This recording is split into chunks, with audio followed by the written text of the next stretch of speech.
Chaque année, le pay-per-view que j'attends le plus, c'est le Royal Rumble. Alors, je suis pas le seul, on est très nombreux à même attendre ce show avec encore plus d'impatience que WrestleMania, qui pourtant est le plus grand événement de l'année à la WWE. Et si le Royal Rumble existe depuis 1988 et qu'il est toujours aussi populaire, c'est aussi pour toute l'excitation qu'il crée. Si la présence de matchs simples peut parfois être intéressante, comme l'an dernier avec l'incroyable moment après le match entre Kevin Owens et Roman Reigns, les fans attendent surtout les deux Royal Rumble matchs dans lesquels on est très nombreux à espérer des surprises et surtout à attendre de voir notre favori ou notre favorite survivre à ses 29 adversaires pour remporter le match et se diriger vers le main event de WrestleMania. Cette année, c'est bien sûr pas différent, les fans avaient énormément d'attentes concernant les deux Royal Rumble, avec des noms mentionnés par les fans qui mettaient les attentes à un niveau rarement vu auparavant, puisque vous étiez nombreux à attendre l'arrivée de Jade Cargill, AJ Lee ou Sasha Banks côté féminin, et certains annonçaient l'entrée de The Rock dans le Royal Rumble masculin, qui allait alors croiser la route des autres catcheurs que les fans voulaient voir, comme MJF ou encore Okada. Personnellement, la plupart de ces rumeurs, elles me paraissaient complètement folles et très peu probables en soi, mais justement, revenons ensemble sur la soirée d'hier qu'on a passé ensemble sur ma chaîne Twitch, pour voir si le Royal Rumble 2024 était bel et bien à la hauteur des attentes.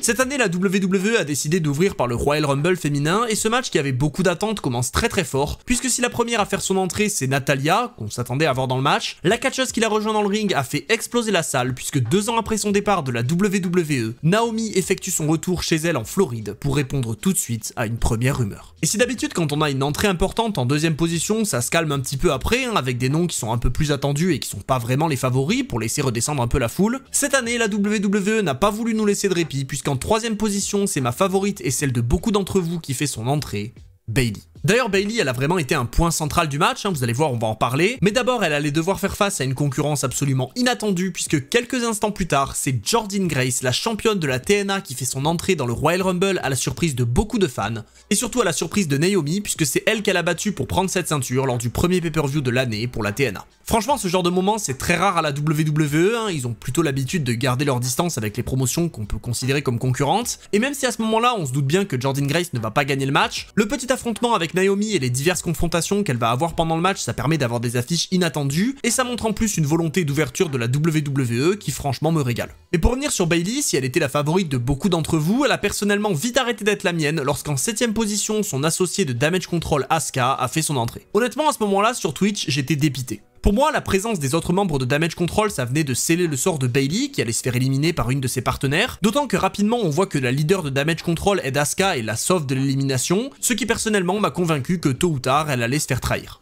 En plus, alors que les entrées s'enchaînent, Bayley elle reçoit encore plus de soutien, ou justement encore plus de problèmes, ça dépend comment on le voit, puisque la deuxième moitié des championnes par équipe, Kairi Sane, fait son entrée pour travailler avec Asuka et Bayley, et potentiellement garantir la victoire d'une membre de Damage Control. Bon, à côté de ça, pour dézoomer un petit peu et parler du match dans son ensemble, c'était quand même très cool et on a eu des confrontations très sympas et des spots vraiment intéressants, puisqu'à ce moment-là, les entrées elles se sont enchaînées pendant un petit moment sans grande surprise, avec des noms très attendus, jusqu'à ce que finalement mes attentes de voir Bayley remporter le match remontent soudain avec l'élimination rapide et surprenante de Asuka et Kairi Sane, qui laisse alors Bayley seule dans le ring face à son destin. À ce moment-là, moi j'étais ultra heureux, parce que la probabilité que Bayley gagne, elle venait d'augmenter d'un coup, puisque même si ses partenaires n'étaient d'un côté plus là pour l'aider, elles étaient surtout plus là pour la perturber. En termes d'élimination importante, on a aussi eu justement celle de Jordynne Grace, qui subit un immense KOD de Bianca Belair sur le tablier du ring, qui était ultra propre, et qui met alors un terme à la présence de la championne TNA dans le match après une très belle performance, pour laisser alors les entrées classiques s'enchaîner jusqu'à ce que la deuxième partie du match se lance réellement. Bon, justement, en termes d'entrée classique, j'étais pas vraiment le roi du pronostic, je vais pas vous mentir. Suivant, je vous dis, suivant c'est une surprise.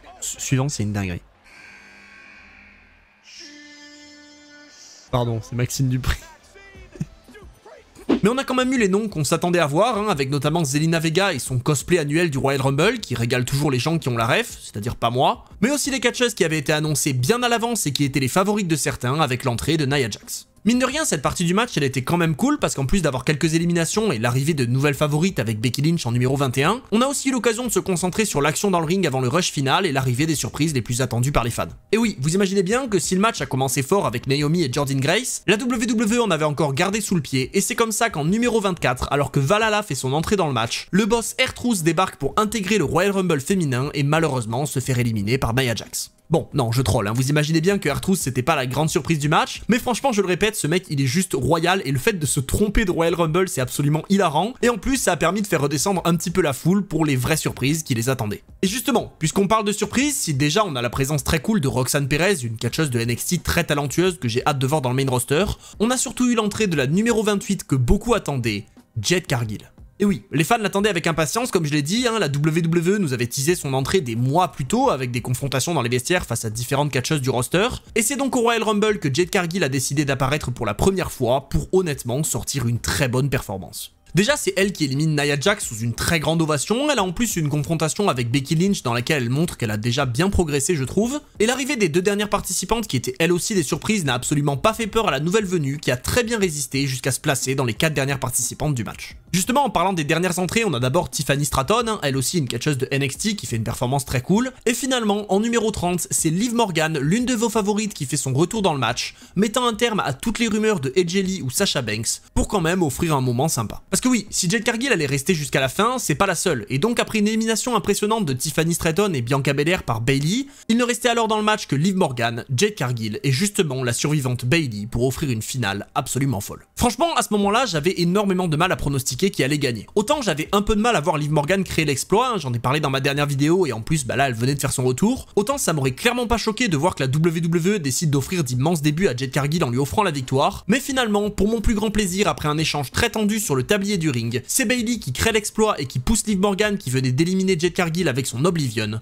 pour remporter le match et marquer un immense moment. Comme je l'ai dit dans ma dernière vidéo, pour moi il fallait impérativement que Bayley gagne ce match et l'histoire qui va nous être racontée avec Io Sky et Damage Control, elle va être absolument excellente. Franchement, le choix il est juste parfait, la performance de Bayley elle est géniale, les entrées surprises elles sont très cool et le match en soi c'était un régal. Bref, la WWE a fait un très bon choix et j'ai énormément hâte du prochain SmackDown pour savoir comment cette histoire va évoluer vers WrestleMania. Justement, en parlant de WrestleMania, c'était le moment de savoir qui allait débarquer sur la plus grande scène du monde en tant que champion indisputé, puisqu'il était l'heure pour Roman Reigns de défendre son titre contre AJ Styles, Randy Orton et LA Knight, dans un match à 4 qui mettait pour la première fois le champion en réelle difficulté. Alors bon, vous imaginez bien que cette année les matchs hors Royal Rumble, ils étaient pas le point central du show, et d'ailleurs ils sont placés en plein milieu de la carte, qui est d'ailleurs une première en 4 ans pour Roman Reigns, donc du coup on va pas s'étaler dessus, mais finalement c'était pas si mal. Bon, pour tous ceux qui espéraient voir un Roman Reigns ultra dominant empiler tout le monde pour le tomber, c'est complètement raté, parce qu'il se fait passer à tabac dès les premiers instants du match, et au final il va pas faire énormément de choses, puisqu'il va d'abord subir les finishers de chacun de ses adversaires, pour finalement être sauvé par Solo Sikoa, un petit peu comme d'habitude, et malheureusement, le chef tribal il avait un peu de mal à montrer sa puissance. Même si Solo il l'aide énormément à ce moment-là, puisqu'il empile Orton et Knight pour essayer de l'aider à gagner, Reigns il peut pas en profiter, c'est finalement AJ Styles qui fait disparaître Solo et qui passe très proche de créer l'exploit, en empilant tout le monde au centre du ring pour un compte de 2 qui était franchement très cool, et au final, ceux qui ont le plus brillé dans ce match, c'est justement AJ Styles et LA Knight. Alors, Orton lui, il a été plutôt classique, il a déroulé son arsenal comme d'habitude, et il a inquiété tout le monde qui ont cru le voir se blesser à l'épaule, ce qui j'espère n'est pas le cas. Mais Styles et Knight, eux, ils ont régalé absolument tout le monde, et on a d'ailleurs une fin de match que j'ai adorée avec Knight qui est envoyé dans les cordes alors qu'il prépare son BFT sur Reigns, ce qui fait tomber AJ Styles qui préparait au même moment un phénoménal forearm, et après un Superman Punch sur LA Knight suivi d'un spear sur AJ Styles, Roman Reigns couvre le Phenomenal One pour conserver son titre de justesse et se diriger vers WrestleMania pour le défendre peut-être contre le vainqueur du Royal Rumble. Voilà, encore une fois le match il est pas incroyable, je pense pas qu'il va rester dans les mémoires, mais c'était quand même très sympa je trouve, et Reigns il conserve son titre très logiquement en couvrant AJ Styles comme je l'avais pronostiqué, donc finalement c'est un moment plutôt cool même s'il y a rien de bien surprenant. Et au contraire, en parlant de trucs qui eux sont surprenants, il y a le match suivant. Alors, je vais être honnête, j'ai eu beaucoup de mal à me mettre dedans. Je savais qu'on était à quelques minutes du Royal Rumble masculin, donc c'était ultra dur de se concentrer sur ce Logan Paul contre Kevin Owens pour le titre des États-Unis, qui pourtant était plutôt bon, mais malgré tout j'ai passé un bon moment, et surtout avec la fin du match. Parce que, en fait, tout l'affrontement il a tourné sur la blessure à la main de Kevin Owens, qui a été ciblée par Logan Paul, et les deux ils ont fait un match plutôt sympa, mais la fin elle m'a vraiment surpris. Bon, déjà pendant le match, je me suis vraiment fait la remarque que Logan Paul, ça y est, là c'est plus un invité ou une star ou je sais pas quoi, c'est vraiment un catcheur à part entière. Et même si, oui, ça fait longtemps qu'il est là, il est pas champion des États-Unis pour rien, c'est vraiment cette nuit-là que j'ai pris conscience de ça et du fait qu'il a totalement sa place dans le ring. Mais bon, pour autant, la WWE voulait quand même bien montrer que Owens était largement supérieur au champion, et il réussit donc à se dégager du Lucky Punch de Paul, mais il se retrouve quand même très vite dans une position compliquée, puisqu'alors que le pote de Logan Paul se fait dégager par la sécurité après avoir été vu par l'arbitre en train d'essayer d'intervenir, Austin Theory et Grayson Waller font leur entrée et donnent un point américain au champion pour lui donner un avantage de taille. À ce moment-là, je me suis dit ok, on va avoir un classique match de Logan Paul, qui met KO Kevin Owens avec une arme, et pourtant, à ma grande surprise, la WWE décide de faire un finish très intéressant avec Kevin Owens qui récupère le point américain et explose Logan Paul avant de le couvrir au centre du ring pour le compte de 3. Non, vous rêvez pas, l'arbitre il a bien tapé 3 et à ce moment-là j'étais convaincu que Owens venait de remporter le titre, donc j'ai complètement halluciné parce que j'étais certain de mon pronostic. Mais pour une fois, l'arbitre était concentré et au moment de taper 3, il voit le point américain dans la main de Owens et il décide alors de sonner la cloche, non pas pour déclarer Kevin Owens vainqueur du match et lui donner le titre, mais pour le disqualifier et permettre à Logan Paul de conserver sa ceinture. Alors, je comprends que certains aient pas aimé cette fin, surtout que Logan Paul il est réellement détesté et pour des raisons qui sont légitimes, mais personnellement j'ai trouvé ça très intelligent, ça permet en plus de protéger Kevin Owens dans la défaite, et ça va certainement nous offrir une revanche à Elimination Chamber en Australie dans un match avec une stipulation, donc honnêtement c'est quand même un moment cool. Mais allez, arrêtons de parler de moments qui sont juste cool et parlons des moments que tout le monde attend, puisque je sais que vous l'attendez et moi aussi, c'est l'heure du main event. Mesdames et messieurs, le Royal Rumble masculin allait enfin démarrer, et c'était l'heure de savoir qui allait partir à WrestleMania pour défier l'un des deux champions du monde. Seth Rollins et Roman Reigns, les deux champions, étaient bien sûr aux premières loges pour voir ça, et surtout pour voir le premier entrant dans le match, main event, Jey Uso. Alors, dès les premiers instants, j'étais encore dramatique sur mes pronostics, parce que j'avais annoncé Cody Rhodes en numéro 1, et je maintiens que ça aurait été cool, mais pour autant, j'étais absolument pas déçu, parce que pour nous offrir une confrontation excellente, la WWE a décidé de faire entrer en numéro 2 le frère de Jey Uso, l'homme qui a coûté à son jumeau le titre indisputé et la place de chef tribal, Jimmy Uso. Honnêtement, quoi de mieux pour ouvrir un Royal Rumble qu'une confrontation ultra attendue, qui plante en plus les graines pour un match à WrestleMania, qui risque lui aussi d'être très cool, d'autant qu'il y a à mes yeux une très belle histoire à raconter avec Roman Reigns, qui voudra sûrement empêcher ce match d'avoir lieu pour garder Jimmy à ses côtés, et dès le début, le Royal Rumble masculin commençait ultra fort. Alors, la confrontation entre Yeet et No Yeet, elle a pas duré très longtemps, c'était surtout pour teaser le match à WrestleMania, puisque très vite, le numéro 3 Grayson Waller a fait son entrée, suivi par le numéro 4, l'un des noms très attendus pour ce match, le revenant Andrade El Idolo.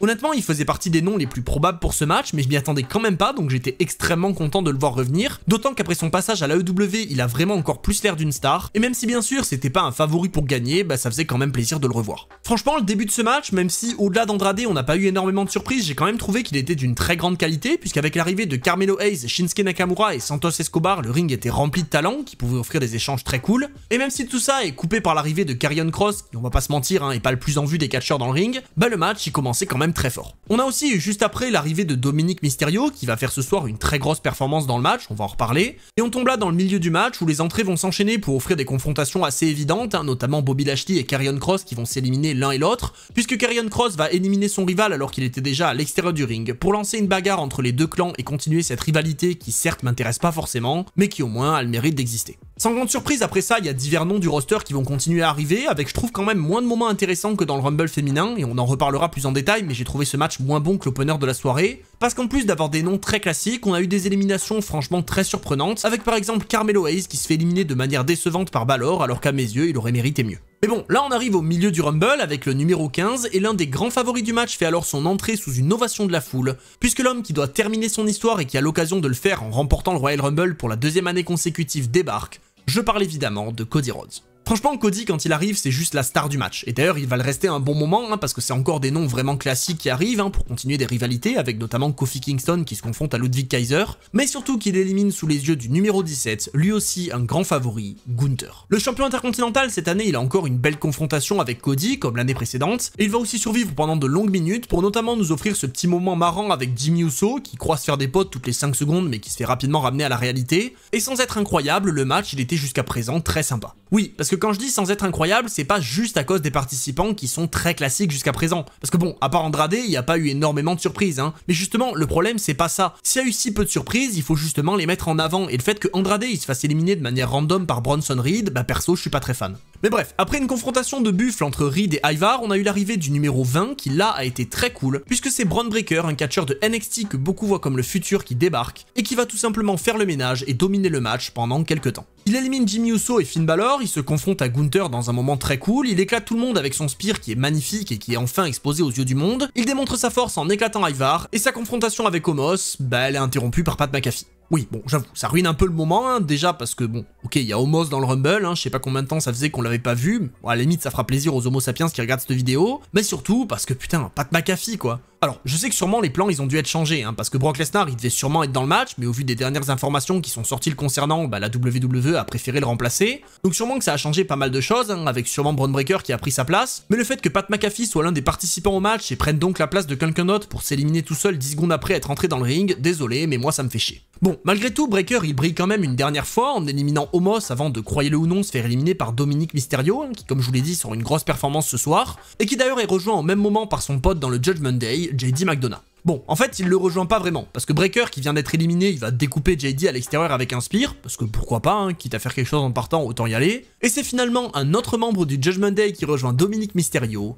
R-Truth. Ça y est, cette fois-ci il est dans le bon match, hein, et il débarque pour permettre à Jey Uso d'éliminer JD McDonough en quelques secondes à peine, avant de nous offrir un moment hilarant puisqu'il vient se placer dans le coin du ring en croyant être dans un match par équipe avec Dominic Mysterio. Franchement, ce genre de petit moment drôle, contrairement au moment avec Pat McAfee, perso je dis pas non, d'autant que R-Truth il reçoit une grosse ovation au moment du hot tag, et qu'en plus il déroule l'arsenal de prise de John Cena, son héros d'enfance, hein, même si bon, R-Truth il a 6 ans de plus que lui, c'est pas la question, et il a aussi un petit moment sympa avec le Miz, bref, R-Truth c'est le boss et ça bouge pas. Mais allez, avec tout ça on arrive au numéro 26 avec Damien Priest qui met un terme à la petite session fun de R-Truth, et avec ça, bah il reste plus beaucoup de place pour les surprises. Comme prévu, CM Punk il arrive en numéro 27 sous une belle ovation et il a un moment très cool au moment de son entrée. Et d'ailleurs CM Punk, moi j'ai beaucoup aimé son apparition dans le match, hein, même si ok il fait pas 10 000 choses, sa performance elle est quand même sympa, d'autant qu'il élimine Dominic Mysterio. Et avec l'arrivée du numéro 28 Ricochet, oui bon Ricochet voilà pourquoi pas, puis celle de Drew McIntyre en numéro 29, il ne restait alors plus qu'un catcheur à attendre dans le match. Jey Uso il vient alors de se faire éliminer et il ne reste dans le ring plus que Ricochet, Damien Priest, Drew McIntyre, CM Punk, Gunther et Cody Rhodes. Et pour moi, c'est le moment de vérité. Dans ma tête, je savais que le numéro 30 serait quelque chose de grand. Je savais que la WWE voulait marquer le coup et j'étais convaincu que The Rock allait faire son entrée. Et pourtant, croyez-le ou non, bah j'espérais pas que ça arrive. Et je sais que c'est fou de dire ça, hein, c'est fou aujourd'hui de dire je veux pas voir The Rock dans un match. Mais pour moi, je maintiens que Roman Reigns cette année, il doit affronter Cody Rhodes et que The Rock à la limite c'est pour l'année prochaine. Et donc j'attendais avec vous sur Twitch l'arrivée du numéro 30 pour savoir si oui ou non la WWE allait nous sortir l'artillerie lourde avec The Rock contre Roman Reigns à WrestleMania 40.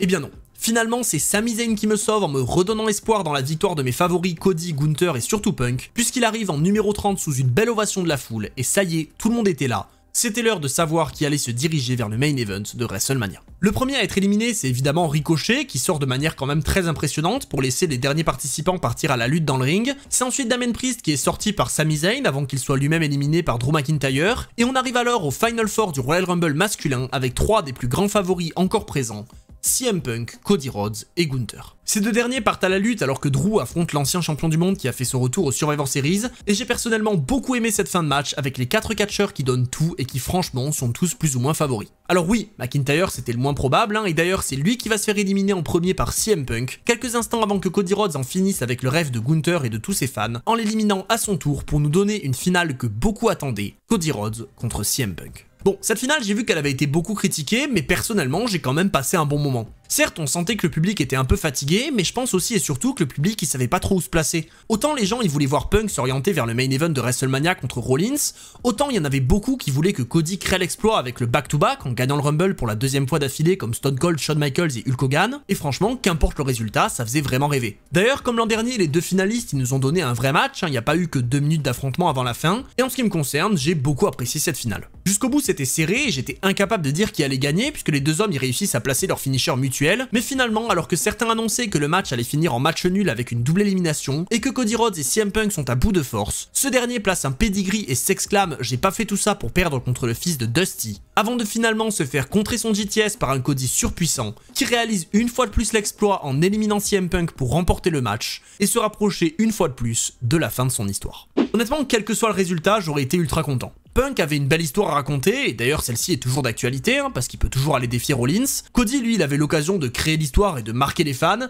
et justement, c'est ce qu'il a fait, puisque même si CM Punk ne voulait pas se faire éliminer par le fils de Dusty, c'est bien ce qui s'est passé, puisque le cauchemar américain a une fois de plus réalisé son rêve et il a remporté le Royal Rumble pour la 2e année consécutive, en plus de mettre directement au clair ses intentions. À WrestleMania, ce sera Cody Rhodes contre Roman Reigns, partie 2, pour tenter une fois de plus de finir l'histoire. Toute cette histoire, elle nous sera bien sûr racontée entre maintenant et WrestleMania 40, que je ferai aussi en live react sur Twitch, hein, donc rejoignez-moi là-bas parce que je pense qu'on va passer 2 grandes soirées. Et cette fois-ci, je vous jure que si la WWE a fait tout ça, qu'ils ont donné cette grande victoire à Cody, qu'ils ont encore fait monter les espoirs d'un match contre Reigns à WrestleMania avec Rhodes qui termine l'histoire, qu'ils ont même réussi à me convaincre que Cody pouvait gagner pour qu'il perde une 2e fois, je vous promets que...